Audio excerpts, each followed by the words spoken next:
І до цього редуктора, зачекаємо, до цього редуктора прикріплювався ось такий храповий механізм. Подивіться, зараз, як тебе звати? Олекса, так? Будь ласка, попіднімаємо цей рычаг вгору вниз. Так, зараз.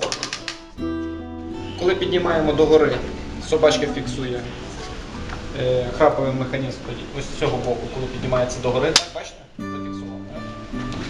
З цього боку такий самий, тільки все навпаки, коли опускається внизу, також фіксує. Відповідно, цей редуктор рухається лише в одну сторону. Редуктор розкручує ось цей вал і, от, Олекса, будь ласка, попіднімаємо. Відповідно, ось вага. Таким чином, відповідно, ми використовували менше сил. Да. А А это опускати, тяжело. відповідно, опустити